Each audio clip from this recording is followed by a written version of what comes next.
రాష్ట్రంలో ఒక విచిత్రమైనటువంటి పరిస్థితి నడుస్తూ ఉంది.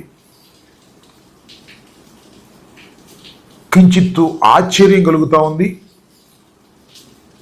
ఎందుకు ఈ రకమైనటువంటి పిచ్చి చేష్టలు కూటమి ప్రభుత్వం చేస్తుందో కాస్త హాస్యాస్పదంగాను అనిపిస్తూ ఉంది.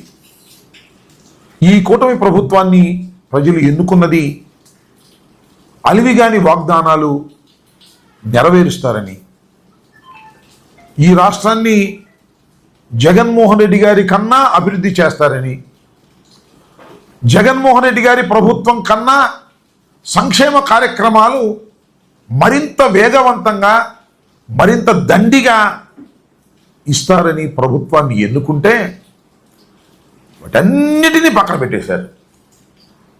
పక్కన పెట్టేసి వైఎస్ఆర్ కాంగ్రెస్ పార్టీని ఏ విధంగా అణిచివేయాలి, వైఎస్ఆర్ కాంగ్రెస్ పార్టీని ఏ విధంగా నాశనం చేయాలి అనేటువంటి ఏకైక దృక్పథంతోనే ఈ రాష్ట్ర ప్రభుత్వం పనిచేస్తున్నట్టుగా అర్థమవుతోంది. ఎందుకంటే ఒక లిక్కర్ కేసే కాదు, అనేకమైన కేసులు. ఈ రాష్ట్రంలో పోలీసు వ్యవస్థ దేనికోసం ఉపయోగపడుతుంది అంటే అనేక రకమైన కేసులు, అనవసరమైన కేసులు, సాక్ష్యాధారాలు లేకపోయినప్పటికీ కూడా కేసులు పెట్టి వైఎస్ఆర్ కాంగ్రెస్ పార్టీ నాయకుల్ని, సానుభూతి పరుల్ని ఇబ్బంది పెట్టాలి, బెదిరించాలి అనేటువంటి కార్యక్రమాన్ని చంద్రబాబు నాయుడు గారు వారి అబ్బాయి ప్లాన్ వేసుకుని కుట్రపూరితంగా నడుపుతున్నారు. నేను దానికి ప్రత్యేకంగా ఉదాహరణ చెప్పవలసిన అవసరం లేదు. కొమ్మినేని శ్రీనివాస్ గారి మీద ఎస్సీ/ఎస్టీ కేసు పెడతారు. జగన్మోహన్ రెడ్డి గారు టూర్కి వెళ్తే ఆయన కారు కింద సింగయ్య పడి మరణించాడని ఆయన మీద కేసు పెడతారు. ఆల్ ఫాల్స్ కేసెస్ అని చెప్పడానికి ఇవి కొద్దిగా చిన్న ఉదాహరణలు. ఇవాళ లిక్కర్ కేసు సిట్ వేశారు. అసలు ఈ ప్రభుత్వం రాగానే ఒక కంప్లైంట్, ఒక పిచ్చి కంప్లైంట్, ఎవరిచ్చారో వారు తెలియదు. ఒక ఆకాశరమణ ఉత్తరంలాగా కంప్లైంట్ ఇవ్వటం, దాన్ని రిజిస్టర్ చేయటం, దాన్ని స్పెషల్ ఇన్వెస్టిగేషన్ టీమ్ అని ఒక దాన్ని వేయటం, దానికి డైరెక్షన్లు ఇవ్వటం, ఎవరెవరిని అరెస్ట్ చేయాలి ఏంటి కథ. చాలామంది అరెస్ట్ చేశారు ఇంతకుముందు కూడా. అనేక కేసుల్లో సోషల్ మీడియా వర్కర్స్ని అరెస్ట్ చేశారు, మాజీ శాసనసభ్యుల్ని అరెస్ట్ చేశారు. అన్నీ ఫాల్స్ కేసులే. మీరు పల్నాడులో చూసినట్లయితే 2 తెలుగుదేశం గ్రూపులు కొట్టుకొని 2 చనిపోతే దానిలో వైఎస్ఆర్ కాంగ్రెస్ పార్టీకి చెందినటువంటి మాజీ శాసనసభ్యుడు పిన్నెల రామకృష్ణారెడ్డిని వాడి తమ్ముడిని పెడతారు. ఎక్కడ అవకాశం దొరికితే అక్కడ కేసులు పెట్టేసి అణిచివేయాలనేటువంటి ప్రయత్నం ముమ్మరంగా సాగుతున్నటువంటి విషయం అందరికీ అర్థమైపోయింది. ఒక్క సంవత్సరంలోనే వెరీ క్లియర్ ఇది ఒక కేసు. మళ్ళా చంద్రబాబు నాయుడు గారికి, లోకేష్ గారికి ఎవరి మీద కక్ష ఉందో వారందరినీ దీనిలో దూర్చేయడానికి లిక్కర్ స్కామ్, అసలు స్కామే లేదు, లిక్కర్ స్కామ్ నాకు అర్థం కాల. దోపిడీకి వీలుగా నూతన మద్యం విధానాన్ని వైఎస్ఆర్ కాంగ్రెస్ పార్టీ తీసుకొచ్చింది అనేటువంటి మాట మాట్లాడుతున్నారు. ఎస్, వైఎస్ఆర్ కాంగ్రెస్ పార్టీ అధికారంలోకి వచ్చిన తర్వాత ఒక నూతనమైన విధానాన్ని తీసుకొచ్చింది. దానిలో ఎవ్వరి ప్రమేయం లేదు, ప్రైవేట్ ప్రమేయమే లేదు, టోటల్గా గవర్నమెంటే.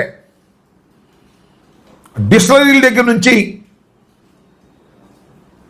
లిక్కర్ని తీసుకోవడం, అవుట్లెట్స్ అన్నీ కూడా గవర్నమెంట్వే. ఎక్కడ ప్రైవేటు వారి జోక్యం లేదు. ఇవాళ అన్ని ప్రైవేటు వారి జోక్యం. బెల్ట్ షాపులు ఎక్కడ పడితే అక్కడ విచ్చలవిడిగా అమ్మటం, ఎంఆర్పి రేటు మీద 10-20 అమ్ముకోవడం, ఇలా ఇచ్చలవిడిగా ఇవాళ చేస్తున్నారు. కానీ వైఎస్ఆర్ కాంగ్రెస్ పార్టీ అధికారంలోకి వచ్చిన తర్వాత మద్యాన్ని నియంత్రించాలి కనీసం అని మద్యం వాడకాన్ని తగ్గించి రేట్లు పెంచి ఆదాయాన్ని పెంచినటువంటి సందర్భం. ఎక్కడా కూడా ప్రభుత్వానికి నష్టం జరగకపోయినా మేము అధికారంలోకి వచ్చాం, కూటమి ప్రభుత్వం ఘన విజయం సాధించింది, చంద్రబాబు నాయుడు గారి ప్రభుత్వం, జగన్మోహన్ రెడ్డి గారికి కేవలం 11 సీట్లే వచ్చాయి. దీనిలో ఎవరెవరు ఉన్నారో కక్ష కట్టేసి వారందరినీ తీసుకొచ్చి లోపల పెట్టేయాలి అనేటువంటి కార్యక్రమంలో వాళ్ళు చంద్రబాబు నాయుడు గారు ఈ సిట్టు పవిత్రం చేస్తూ ఉంది. నేను మనవి చేసిన 3 సార్లు గెలిచాడండి మిథున్ రెడ్డి గారు. 47 years, is an young man.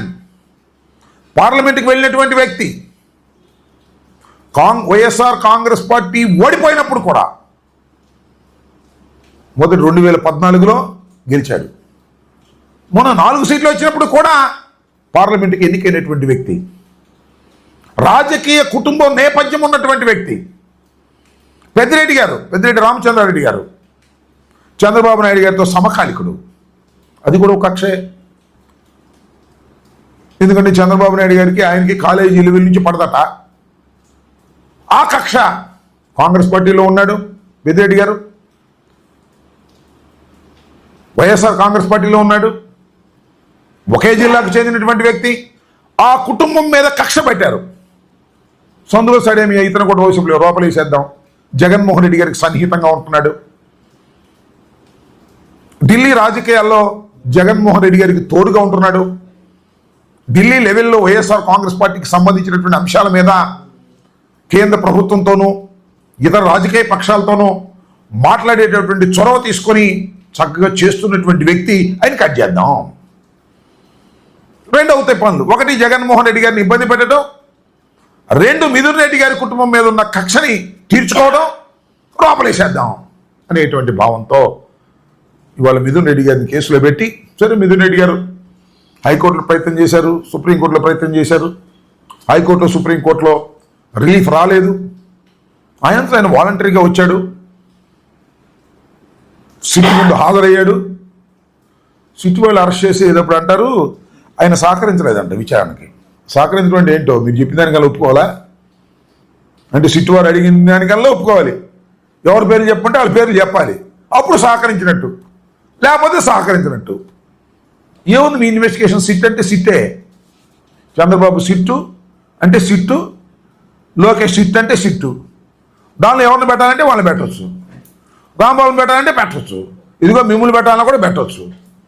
ఎవరిని పడితే వాళ్ళని పెట్టేసి లోపల వేసేసి వైఎస్ఆర్ కాంగ్రెస్ పార్టీని అణిచేస్తాం. మీ వల్ల కాదని చెప్తా ఉన్నా.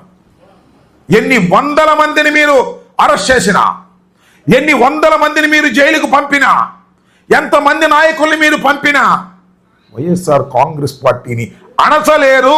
ఇది తెలుసుకోండి మీరు. ఫస్ట్ ఆఫ్ ఆల్ ఇది మాకేం కొత్త కాదు.